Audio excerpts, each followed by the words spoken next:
Dustin in goal? Yes. Yeah. And any other moves, defense? We're going to keep everything the same. So no lineup changes other than the goaltending change. How'd you feel Butcher and Fitzgerald did stepping back in? They were, that's a little bit of a long stretch for them and a tough building for them. But I thought, there were a couple hiccups, but everybody had more than a couple. I think they had fewer than others. But, they did a lot of really nice things, despite, maybe taking a little bit to get in sync. And I figure we'll give them a chance to go back to back, and because they haven't played in so long, and get them in a rhythm here. So that was the choice there. But I didn't mind their game. Again, they were on for a couple, but there were some mistakes that weren't their issue as well on those. Do you envision, you're waiting for Miller to come back, but you might be looking at a rotation again because you just have so many guys? We will. I don't like. I hope not to keep guys out for a long term, but with the way the group has played, you also don't want to break up that chemistry.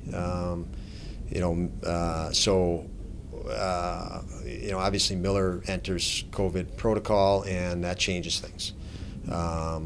It's going to be a tricky situation to balance. Hopefully it's tricky because hopefully we stay, performing well, and it's harder to make lineup changes when that happens. So, it's going to be day to day as far as any decisions on those lineups. But I don't like keeping guys out long. Pizik will be out twice. I would be really inclined to put him back in very quick. So that to share that thought with you. But beyond that, again, we'll read more day to day now. I want to get a couple thoughts on the overtime goal last night. I wrote that it was an ill-advised play, and on second thought, I looked at it again. Is it more the play you wanted Tage to make and it just wasn't executed well? Yeah, I think it was a little bit of a fatigue play. I think there was an opportunity, a potential opportunity. I don't know if the risk outweighed the, it's a risk-reward play, and obviously the risk was higher than the reward. But, it's a quick thing. It's tough.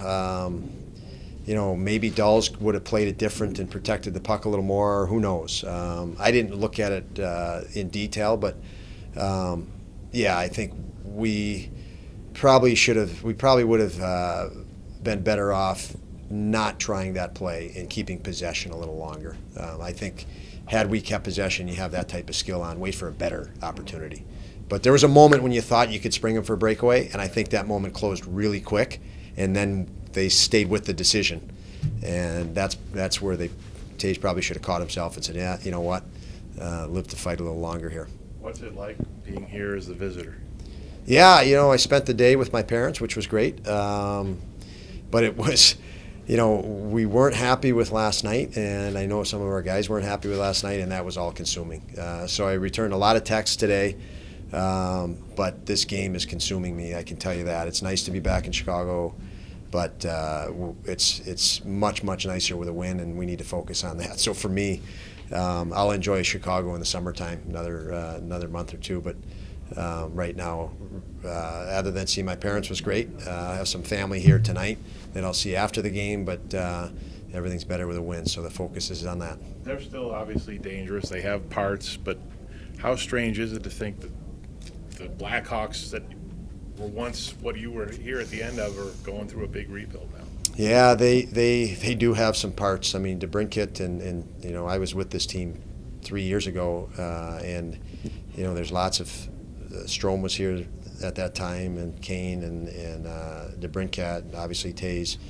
There's still some guys that are extremely dangerous over there, and some young guys that work hard. And you add Seth Jones to the back end, and that's an elite talent. So, I put it this way, Mike, I don't feel sorry for them. They have a lot here.